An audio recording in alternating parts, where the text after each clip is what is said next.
Hi everyone, today I'm talking about a humanized mouse model of SARS CoV infection implanted with both human lung tissues and a highly reconstituted human immune system.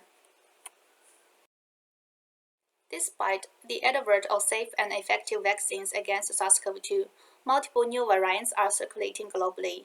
Most notably, UK variant drives many places into a third wave. This new variant affects young people and leads to severe sickness comparing with previous variants. The scientific community continues to work to understand the immunopathology that drives severe COVID-19 disease and to develop effective treatments against SARS-CoV-2. Thus, it is imperative to develop useful animal models that sufficiently recapitulate the immunomediated lung pathology observed during SARS-CoV-2 infection and to rapidly evaluate candidate therapeutics. There are many useful animal models being used for COVID-19 research, including ferrets, hamster, non-human primates, and human ACE2 transgenic mice. However, the knowledge of animal immune system and the reagent that can be used to assess immunity are restricted in some animal models, such as ferret and hamster. Human ACE2 transgenic mouse are also used to study SARS-CoV-2, but the human ACE2 is expressed ectopically, which might change the tissue or cytotoxin of the virus. And the human innate system responses to virus infection could be different comparing with mouse.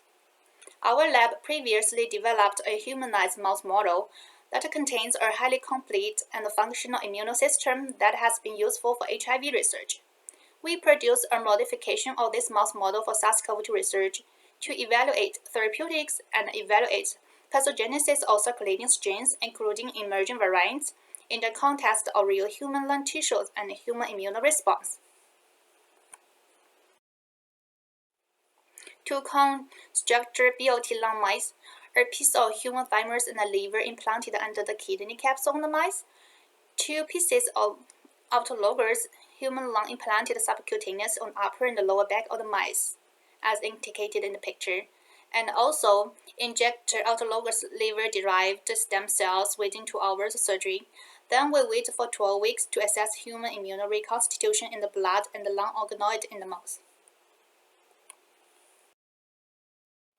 Let's look at the systemic reconstitution of human innate and adaptive immune cells in the blood of BOT lung mice at 12 weeks post-surgery. This table summarizes the frequency of each cell types within total human CD45 cells. The BOT lung mice has an average of 500,000 human leukocytes in the blood, which is about 67% of total leukocytes. We were able to detect cells including T cells, monocytes, myeloid, B cells, NK cells, dendritic cells, and their subtypes. The frequency of these cells are comparable with our original BOT mice. This data suggests implanted lung tissues on the mice do not affect the systemic human immune reconstitution. We also assessed the presence of human immune cells in the lung organoid. These figures show the individual plots of human CD45 cells which stain out the human leukocytes, then each of the subtypes, including human CD3 total T cells, CD4 T helper cells, CD8 cytotoxic T cells, CD19 B cells, those cell types belonging to the adaptive immune system. And then we also calculated CD14 monocyte, CD33 myeloid, NK cells, dendritic cells, and their subtypes. Those cells are belonging to the innate immune system. We observed a lower than expected percentage of CD45 and CD4 cells comparing with other lung models. This might be due to some immune cells such as alveolar macrophage being CD45 staining low. We measured the microvascular structure in lung organoid using contrast-enhanced ultrasound imaging. We are planning to use our mouse model to test therapeutic agents which deliver to the lung via systemic blood supply. Thus, it is important to confirm that the lung has a good blood supply network. From the figure, you can even see the main blood vessels going to the lung under the skin. The perfusion map shows the blood flow density. The brighter in the red means higher density of the blood flow. This figure shows the lung organoid and the B mode. Right figure shows the blood vessel visualized using microbubble that is shown in brown. Our ultrasound results suggest the lung organoid has a rich blood supply system. Next, we did immunohistochemical staining to check the development of lung organoid microstructure and to confirm the expression of each lung cell type in the lung organoid. Human lung contains about 40 different types of cells. Here, we only show the representative figures of each IHC staining.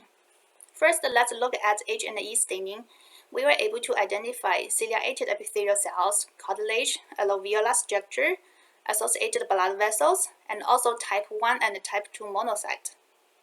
And we were also able to detect epithelial cells which are required for the entry of SARS CoV-2 virus into the human lung cells, club cells which are important in detoxifying xenobiotics into the lung, endothelial cells most found in the blood vessels. The bottom figures show the presence of human immunocells in lung organoid, human CD45 which stain all the human leukocyte cells. Then each of the cell subtypes including CD3 positive T cells, CD20 positive B cells in the tissue, and CD68 positive macrophage. Macrophages are important innate cells that defend against viral infection. The IHC staining suggests lung organoids are able to develop the structure and express human cells observed in human lung. We then tested the BLT lung model in the ability of infecting SARS CoV-2 virus. BLT lung mice with human CD45 more than 200,000 per ml in the blood at a lung size larger than 1 centimeter were included in the experiment. Each lung organoid was treated as an independent example. For the experiment, we direct inject 10 to the 5 SARS-CoV-2 virus into the lung and collect the tissue on day 2, 5, 7, and 9. Each lung organoid collected were used for viral titer assay, PCR, and immunohistochemistry.